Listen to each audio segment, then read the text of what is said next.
بسم الله الرحمن الرحيم الحمد لله رب العالمين والصلاة والسلام على رسول الله وبعد. Habari walemekezeka kama Allah subhanahu wa ta'ala. Lero tuli mujuzu namba 14, ndipo mujuzu namba 14 tikufuna tiyang'ane makamaka suratun Nahl. Tinene pano kuti juzu 14 imeneyi yayambira mu suratul Hijr ndipo yakatera mu suratun Nahl. Ndipo mu suratun Nahl makamaka tikufuna tiyang'ane pa aya imene kuyambira aya namba 123. Pamenepa pali nkhani ya mtumiki Ibrahim alayhi salatu wassalam. Tikufuna tiyang'ane tione kuti kodi munthu ameneyu, mtumiki ameneyu anali wotani, chifukwa chonena kuti tsiku la lero masiku ano pakumakambidwa nkhani zosiyana-siyana zokhuzana ndi mkulu ameneyu, makamaka kuchokera kwa anthu azipembedzo zonse zitatu zimene zimapezeka pa dziko lapansi, zimene zili ngati zikuluzikulu, makamaka Chiyuda, Chisilamu komanso Chikhristu. Zipembedzo zimene zizi ndithu chipembedzo chilichonse chili ndi nkhani zake zokhuzana ndi Ibrahim. Ndiye timafuna tione kuti kodi zenizeni ndi ziti zokhuzana ndi mkulu ameneyu Ibrahim alayhi salatu wassalam. Chabwino kuyamba kwake pa aya 120 pamenepa Allah subhanahu wa ta'ala akufotokoza kuti kodi Ibrahim anali ndani. Ndipo kuyankhula kwake akunena kuti inna Ibrahima kana ummatan qanitan lillahi hanifa walam yaku minal mushrikin. Nditu Ibrahim alayhi salam adali mtsogoleri, yani chitsanzo chabwino kwa anthu. Akuti qanitan lillahi hanifa, womvera Mulungu wopendekera kuchoonadi, walamu yaku minal mushrikin, ndipo sadali mwa womphatikiriza Mulungu, munthu wopanga za shiriki. Mene ndi yankho la funso lathu limene tafunsa kuti kodi Ibrahim adali ndani. Allah subhanahu wa ta'ala akutiuza mu aya imeneyi kunena kuti Ibrahim ameneyu adali mtsogoleri, anali mtsogoleri komanso anali wachisanzo chabwino kwa anthu, yani anali mualliman lil khair, anali wophunzitsa zabwino kwa anthu, wajami'a lil khisal lil khair, komanso anali wosonkhanitsa zinthu zabwino zokhazokha zimene zili zolungama pamaso pa Allah subhanahu wa ta'ala, au aliman bima allamahu Allah min ash-shara'i', kapena tinene kuti iyeyo adali mzindikiri wodziwa kwambiri malamulo achipembezo amene wapatsidwa ndi Allah subhanahu wa ta'ala. Ndiye akupitiliza Allah kunena kuti qanitan lillahi, ameneyo anali womutsatira Allah subhanahu wa ta'ala, ndipo mtima wake unadzaza ndi kumuopa Allah subhanahu wa ta'ala, komanso malamulo amene adamulamula Allah subhanahu wa ta'ala iyeyo amapanga implement malamulo onse amene walamulidwa ndi Allah subhanahu wa ta'ala. Timamva nkhani yokhuzana ndi nsembe imene amafuna kupereka yompereka Ismail alayhi salam, mwana wake mmodzi yekhayo Ismail. Iyeyu chilamulo chitabwera chiona kuti aphe mwana wake, azinge mwana wake, sana ulingule koma kupanga implement chilamulo chimenecho. Ndipo Allah subhanahu wa ta'ala anampulumutsa mwana kuchokera mu incident yomwe tonse tikuidziwa bwinobwino imene inachitika. Choncho anali wolimbanso pa malamulo a Allah subhanahu wa ta'ala. Komanso amene akuti ndi hanifa, munthu amene anali wofufuta zipembezo zonse zimene zinali za batil, zipembezo zimene zinali kuyitanira kuti anthu azipembeza zina zake zosakhala Allah subhanahu wa ta'ala. Choncho amene yuyo anali wotani, anali wofufuta zipembezo ngati zimene zozo. Walamu yaku minal mushrikin, ndipo sanali wompembeza kapena kuti sanali munthu wopanga shiriki kumphatikiza Allah subhanahu wa ta'ala ndi zinthu zina. nkhani ya tauhidi abale ndi nkhani yayikulu meti takati kunena nthawi ndi nthawi, ndipo tizinenabe kuti tauhidi ndiye mutu wa china chilichonse cha munthu Islamu. Apapa Allah subhanahu wa ta'ala pofotokoza nkhani ya Ibrahima watchulanso nkhani ya shiriki, kuti sadali womphatikizira Mulungu ndi zinthu zina, sadali womuyika Mulungu kukhala ndi azinzake iyayi. Chifukwa chonena kuti makufaru Quraish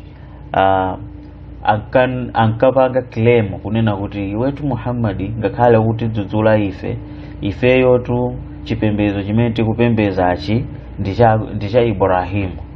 Ibrahimu ankapembeza nawo mafano amene ife tikupembezawo, chifukwa chake tawayika mukaba nyumba imene anamanga Ibrahimu. Makuraishi amanena choncho kumuuza mtumiki Muhammad sallallahu alaihi wasallam. Ndiye Allah anawayankha kuti Ibrahimu tu anali munthu wabwino wopembeza, komanso wodziwa malamulo a chipembezo bwinobwino, komanso sanali munthu wophatikiza Allah subhanahu wa ta'ala ndi zinthu zina, samapanga shiriki. Chifukwa makufaru Quraishi amanena kuti ifetu sikuti tikupembeza mafano ya, koma kuti tikumatuma mafanowa kuti azitifikisira chani mapemphero athu kwa Allah subhanahu wa ta'ala. Mafanowa akumakhala ngati nkhala pakati zimene Allah subhanahu wa ta'ala amayankha kuti imene ndi shiriki, ndipo Ibrahima sanapangepo ziti, sanapangepo zimenezo. Ndiye pa aya 121 mu suratul Nahl juz number 14 akuyankhula Allah subhanahu wa ta'ala kunena kuti shakiran li an'umi, akuti Ibrahima adali wothokoza pa mtendere umene Allah subhanahu wa ta'ala adampatsa, pa mtendere wake umene Allah subhanahu wa ta'ala adampatsa. Ibrahima anali munthu wotani? Anali munthu wothokoza, si ngati mmene anthu amapangira lero kukhala ndi mtendere basi osamuyamika Allah subhanahu wa ta'ala ndi kumachulutsa ma complain. Zimene zozo ndithu ndi zimene zinali zotalikirana ndi Ibrahima alayhi salam. Ibrahim anakhala nthawi yayitali yalibe mwana mpaka kukwana ndithu msinkhu wa ukalamba, kufika na msinkhu wa ukalamba. Atapeza mwana nthawi imeneyo ku ukalambako anamuyamika Allah subhanahu wa ta'ala, sanapange complain kuti mwana ndikumpeza ntakalamba kale mwakuti. Anali munthu woyamika pa maneema amene Allah subhanahu wa ta'ala anampatsa. Ijtabahu wa hadahu ila siratin mustaqim, aya 121 ikutero kunena kuti Adamu sankha ndipo adamuongolera kunjira yowongoka yomupembeza Allah subhanahu wa ta'ala. Mmene momwe ndithu ndi mmene Allah subhanahu wa ta'ala akutifotokozera kuti ijtabahu, yani ikhtarahu linnubuwa, kuti Allah subhanahu wa ta'ala adamusankha yeye kuti akhale mtumiki ndipo anampanga special. Wa hadahu ila siratin mustaqim, ndi kumuongolera kunjira imene ili yowongoka, njira imene ili ya Chisilamu, komanso chipembezo choona, chipembezo chimene munthu akuyenera kuchita mu chifuniro cha Allah subhanahu wa ta'ala. Ndiye pa aya 122 akuyankhula Allah subhanahu wa ta'ala kuti wa atainahu fid dunya hasana, kuti ndithu tidampatsa sopano pa dziko lapansi tidampatsa zabwino. Apapa mufassirini amamasulira kunena kuti amatanthauza alwaladu salih, mwana wa amene anali wochita ntchito zabwino amene ndi Ismail, kuti mwana amene anali salih, mwana wogwira ntchito zabwino ngati mmene Allah wamuchemereranso Ismail mu suratu Maryam kunena kuti innahu kana mukhlasan, anali khalis, wodziyeresa pogwira ntchito zabwino, wogwira ntchito zoyera, munthu woyera pamaso pa Allah subhanahu wa ta'ala. Wa kana rasulan nabiyya, komanso anali mtumiki komanso mneneri wa Allah subhanahu wa ta'ala. Wa kana ya'muru ahlahu bis-salati waz-zakati, Ismail adali kuwalamula achibale yake nkhani ya swala komanso nkhani ya zaka, yani anali mwana wabwino. Adampatsa mwana wabwino Ibrahim amene ali Ismail pa dziko lapansi. Waqila, ndipo ena amanena kuti ayi hasana imene yakutanthauza chani annubuwa, kuti utumiki. Waqila hiya annahu yatawallahu jami'a ahli al-adyan wa kana lahu amwalu wa an'am, ndipo ena amanena kuti ayi hasana imene yakutanthauzaso kuti yeyu anabwera ndi kukhala kuti wakhalira zipembezo zonse zimene zinali zotani zopembeza pa nthawi imeneyoyo, kuti ameneyoyo anali ngati mtsogoleri wa anthu onse amene anali atsogoleri azipembezo nthawi imeneyo, kuti atangobwera Ibrahimu ndi amene anali mkulu wa chipembezo cha Chisilamu. Ndipo akupitirizanso kuna kuti wakana lahu amwalu wa an'am, kuna kuti Ibrahimanso mu zinthu zina zimene zili za hasana kapena kuti maubwino ena amene anapeza pa dziko lapansi ndionena kuti anali ndi chuma chochuluka komanso ziweto zochuluka, anali munthu wolemera. Mmene momwe ndi mmene akutiwuzira Allah subhanahu wa ta'ala pa aya 122. Ndiye akupitiliza mu aya 123 kunena kuti wa auhaina ilaika, kunena kuti tsono kenako tidavumbulutsa kapena takudziwisa iwe Muhammad anittabi' millata Ibrahima hanifa wa ma kana minal mushrikin, kunena kuti takudziwisa iweyo Muhammad sallallahu alaihi wasallam kuti utsatire chipembezo cha Ibrahim yemwe adali wokwanira pakulungama ndipo sadali mwawophatikiza Allah subhanahu wa ta'ala ndi zinthu zina, sadali munthu wa shiriki. Kuti tsono pamene takuuza zimenezi ndiye iwenso tikukuuza kuti umutsatire ndani? Umutsatire Ibrahimu amene yuyu amene anali wogwira ntchito zabwino komanso wolungama ndipo sadali munthu wa shiriki iyayi, ukuyenera kutsatira chipembezo chimenechi cha Ibrahimu. Ndipo akupitiliza Allah subhanahu wa ta'ala kunena kuti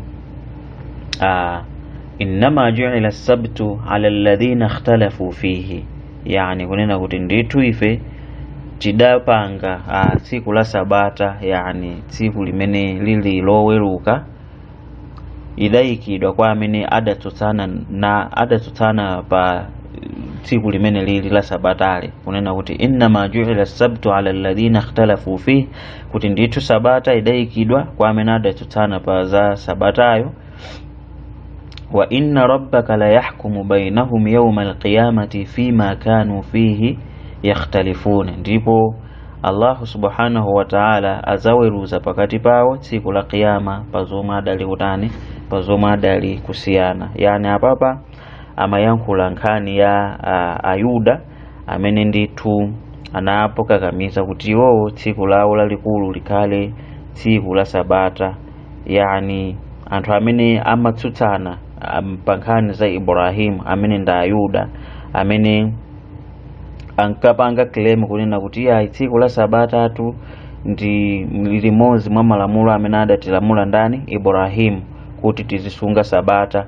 Ndi Allah subhanahu wa ta'ala akuyankhula kunena kuti iya ifeyo tidapanga Sabata kwa anthu amene anatsutsana ndi Ibrahima, chifukwa chonena kuti anamutsutsa Ibrahima choncho tidapanga kunena kuti iwo asunge Sabata. Andaona kuti walamu yuj'al iltizamu bihi fardan wa dinan ala Ibrahim wa ala banihi, kunena kuti ndipo sitidapange kusunga Sabata kukhala faradhu kapena kuti kunkakamiza kukhala chinthu chokakamiza kapena chipembezo cha Ibrahima kuti na chipembezo chake ndiye kuti tsiku lake lizikhala la Sabata ayi, kapena kwa ana ake Ismaila ndi Ishaqa ayi, komano zimene tidazipanga kwa mabanu Israeli wokha chifukwa chotani? Chifukwa cha mwana wawo amene anapanga, ndipo tidauza kuti asunge chani?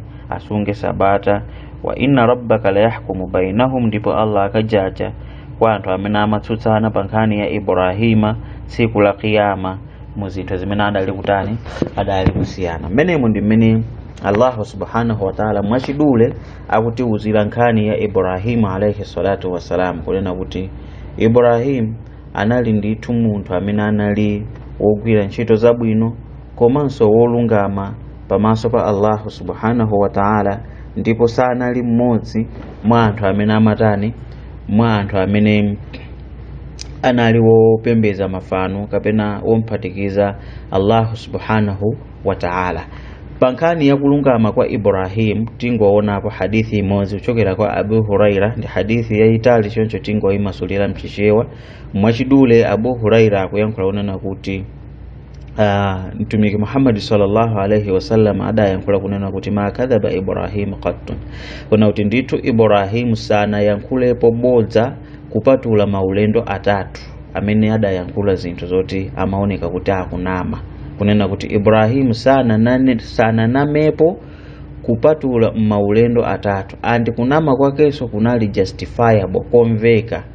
Ndiye akunena kuti kunama kuwiri ananama chifukwa cha Allah subhanahu wa ta'ala pamene adayankhula kuti lamma qala inni saqim, pamene adayankhula kunena kuti ine ndikudwala koma sakudwala. Ndipo kunama kwina ndi kumene adanama pa nthawi imene adaswa zimafano zimene anthu amapembeza nthawi imene yoyo. Ndi ataswa zimafano zimene zozo ndikukhulupirira kuti amene anaphunzira nkhani ya qisasu nabiyina akudziwa nkhani yokuswa mafano Ibrahima kuti inayenda bwanji. Ndekuti ndaona kuti akuti kunama kwa chiwiri kapena kuti bodza la chiwiri anayankhula pa nthawi imene anaswa zimafano zimenezo, ndipo atafunsidwa anayankha kunena kuti iyayi ine sindinaswe mafano amenewa, chaswa mafano amenewa ndi chiujeni chi idol kapena kuti chisanamu ichi chachikuluchi, chifano ichi chachikuluchi ndi chimene chaswa zimafano zinzakezi osati ine. Ndipo akuti kunama kwa chitatu ndi kunama kumene adanama Ibrahim pamene anali ndi mkazi wake Sara, ndipo anali pa ulendo. Ndiye akuti ali pa ulendo pacha Ibrahim adafika pa ku territory kapena kuti kudera limene kudali mfumu imene inali yoyipitsitsa kwambiri komanso ya nkhanza. Ndiye Ibrahim atafika ndi mkazi wake kumene kuja, munthu wina adayankhula kwa chimfumu choyipa chicha kunena kuti ndithu Ibrahima uyu munthu amene yuyu watani ali limodzi ndi mzimayi amene ali wokongola kwambiri. Kuna kuti kunja kukudusa Ibrahimu, kukudusa munthu amene ali ndi mzimayi wokongola kwambiri amene anali ndani, amene anali Sara ndi Ibrahimu. So amfumu aja anamuyitanisa Ibrahima uja kuti abwere. Ndi atafika Ibrahimu anamfunsa kuti kodi amene yuyu ndi ndani, kumfunsa za mzimayi amene anali naye uja, yani Sara, kuti mzimayi ameneyu ndi ndani amene uli nayeyo. Pamene pa Ibrahimu poyankha anazankha kunena kuti hiya ukhti, kunena kuti amene yuyu ndi sister wanga kapena ndi chemwali wanga. Ndi atayankhula chonchija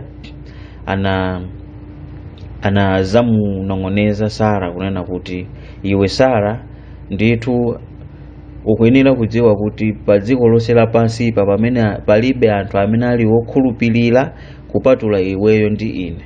Choncho munthu ameneyo akundifunsa ine zokhuzana iweyo, ndiye ine ndamuwuza kunena kuti iyayi uyuyu amene ndili nayeyu ndi mchemwali wanga. Choncho iweyo usapange contradict statement yanga imene, yani akakufunsa iweyo so uyankhe choncho kuti uyu ndi ndani, ndi brother wanga. Ndiyeno kenako chimfumu chicha chinamuyitana Sara. Atafika kumene kuja zinazapezeka kunena kuti mfumu ija inayesera kuti imgwire Sara uja ndi dzanja lake, ndi cholinga chonena kuti atani mwina apange naye zinthu zoyipa. Kenako ndiye anampanga Sara uja kunena kuti odi iweyo utapanga dua undipempherere ineyo kwa Allah, ndipo ungati ungapemphe dua imene yoyo ndiye kuti sindingakupange china chilichonse chimene chili chotani choyipa kumpanga Sara uja zimenezo. Ndiye Sara adampempha Allah subhanahu wa ta'ala kunena kuti ndithu Allah subhanahu wa ta'ala amuteteze iyeyo, komanso ngati amuchize zimene amadwala ifa auti mfumu ijaso inali ndi matenda ena yake. Ndipo kenako mwachidule ndi nkhani yonena kuti anayesera mfumu imeneyi kuti ipange zoyipa ndi Sara koma sizinatheke, chifukwa chonena kuti Allah subhanahu wa ta'ala anali kumuteteza Sara alayhi salatu wassalam amene anali mkazi wake wa Ibrahim. Mwachidule zimene timafuna tinene pamene popona kuti ngakhale kunama Ibrahim sana namepo kupatula kuti ananama, komano mu situation ina kuti amafuna kuteteza ndithu chikhulupiriro komanso kuteteza dini ya Allah subhanahu wa ta'ala mu situation atatu amenewo. Zimenezo ndithu zimene timafuna tiunike makamaka za kutani kukhulupirika pa chikhulupiriro kwa Ibrahimu alayhi salam amene amatchulidwanso kuti Abul Anbiya. After kuti tayankhula zonsezi ndiye timafuna tikambe makamaka nkhani imene yafala pakati pathu, fitina imene yabwera pakati pathu yokhuzana makamaka ndi kuti akuti pakhale mgwirizano wa zipembedzo zitatu zimenezi zimene akumazitchula kuti Abraham Accords, kunena kuti basi Ayuda, Asilamu ndi Akhristu akhale malo amodzi ku nkhani za chipembedzo. Ndizololedwa ndithu kukhala ndi Ayuda ndi Akhristu limodzi ndi Asilamu ngati sakukuthirani nkhondo mukukhala nawo bwino palibe chovuta chilichonse, zimenezo ndizololedwa. Komano zafikano akuti mpaka ku nkhani za chikhulupiriro, nkhani za chipembedzo kuti tizipangira limodzi, ndipo kumasayinidwa migwirizano yosiyanasiyana noti basi pakhale Abraham Accords. Komanso posachedwa apa pabwera imene akumanena kuti Abraham Family House, kunena kuti kumanga malo opemphereramo okwana atatu, kuti malo amenewo kugawa gawo ati la mzikiti kuti Asilamu azipemphera mmenemo, gawo lina Ayuda azipemphera mmenemo, gawo linali Akhristu azipemphera mmenemo. Ndiye malo amenewo ndithu amangidwa ndipo ali ku United Arab Emirates.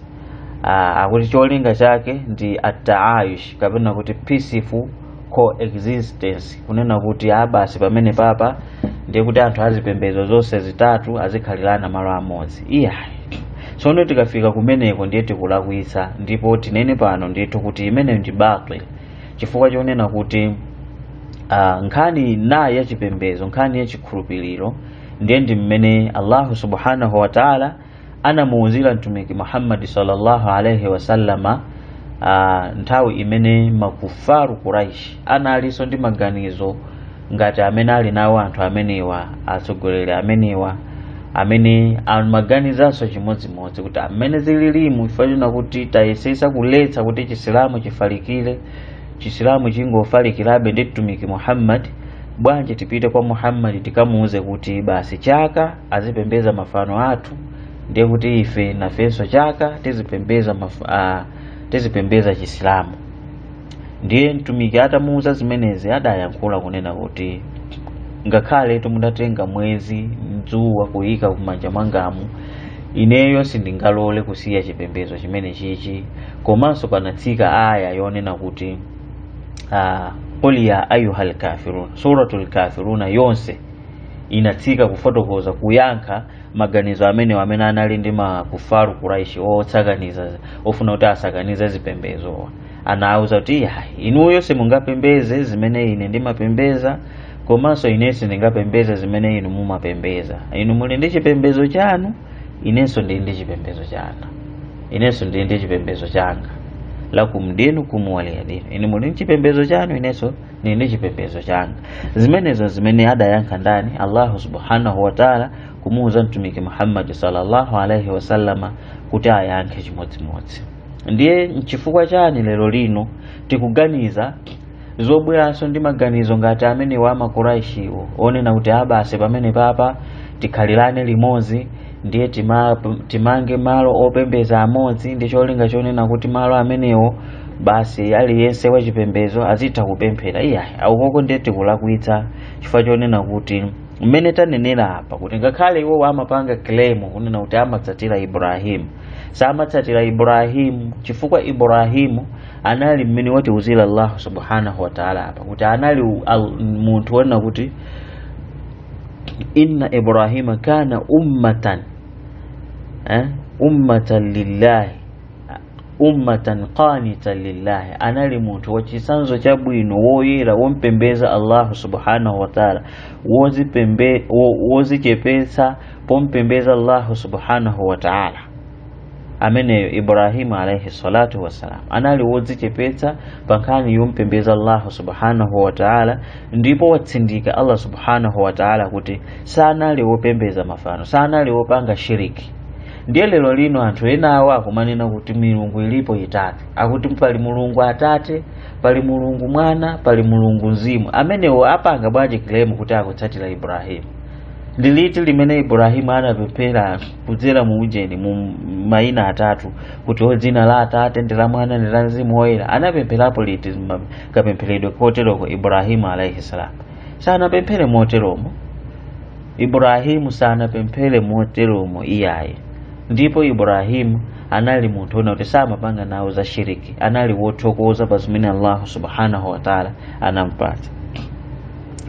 Ayudawo ndi anthu ona kutinso asapange claim kuti amamutsatira Ibrahimu iyaye, chifukwa Ibrahimu akunena apapa kunena kuti Ibrahimu anali munthu ona kuti anapangidwa kuongoleredwa ila sirati mustaqim, anamuongolera kunjira yowongoka ya Chisilamu. Pomwe Ayuda amachikana Chisilamu, amakana kuchita chifuniro cha Allah subhanahu wa ta'ala. Ntchito yawo ndi kupha aneneri, ntchito yawo ndi kupha anthu amene akulamulira zabwino ndi kuletsa zoyipa, amene akuyitanira ku tauhidi, ndiye ntchito yawo yokupha. Anafuna kumupha Yahya, anafuna kumupha Yesu, ndi michitidwe yawo yofuna kupha aneneri ndi cholinga choti basi choona chisafalikire pa dziko lapansi. Ankafuna kupha mtumiki Muhammad sallallahu alaihi wasallam, pakana anathiriridwa mtumiki poison, kufuna kudana ndi kuti Chisilamu chifalikire, kuchita chifuniro cha Allah subhanahu wa ta'ala kufalikire pa dziko lapansi. Anthu amene wapanga claim bwanje kuti amamutsatira Ibrahimu alayhi salam? Zosatheka zimenezo, amanama. Choncho sizingatheke kuti tinene kuti basi zipembedzo zonsezi basi ndizoti ndi za mulungu. Choncho iyaye mgwirizano umene tingapange nawo anthu amene wowo ndi mgwirizano wonena kuti pakhale mtendere pa dziko lapansi, pasamakhale nkhondo, kupanga mipangano yona kuti aliyense alemekeze chipembedzo cha nzake, aliyense azipanga zimene akuona kuti ndi zolondolazo, koma osati mubwere pamodzi zinthu muzipangira limodzi. Ndi kuti mukhala kuti mukusakaniza tirigu ndi nsongole, zimene sizingatheke zimenezo. Choncho kumaliza kwake timalize motero kuti tikudzudzula mchitidwe umene anthu ena aubweretsa makamaka mosatizidwa ndi makufaru, kunena kuti basa kuti pakhale mgwirizano wa zipembedzo zitatu kuti anthu azipangira chipembedzo malo amodzi. Zimenezo ndizosatheka, ndipo ndi pempho lathu ndithu kwa Allah subhanahu wa ta'ala kuti Allah awawongole ndithu anthu amenewa amene akutsogolera zimenezi ku United Arab Emirates, kuti ndithu abwenze maganizo amenewa ndi kutseka ndithu malo amenewa, malo amene akumatchula kuti Abraham Family House, akuti malo amenewo pali mzikiti, pali chalichi, komanso pali synagogue ya Ayuda, akuti zonsezo zili malo amodzi kuti amene afuna kupemphera ku mzikiti azipita uko Ayuda chimodzimodzi. Zimenezozo kutsogoloko zizapezeka kuti mpakana ana ena amene atazabadwa akazaona zimenezo azaganiza kuti ndi chipembedzo cha nyuwani, ndipo zizapezeka kuti munthu akuzitcha kuti ine ndi Msilamu wa Chikhristu kapena ine ndi Msilamu wa Chiyuda. Yusi azakhala akuphatikiza zinthu, akuphatikiza zipembedzo zomwe pezeka munthu akuzitcha amwe Muslim Christian. Sono ife tikufuna zisazafike pamenepo, chifukwa azakhala kuti chifukwa kumeneko kuzakhala kuti ndikusochera kwakukulu. Tikafika hapo timpempha Allah subhanahu wa ta'ala kuti atipatse kumvetsetsa nkhani za chipembedzo. Wassalamu alaikum wa rahmatullahi wa barakatuh.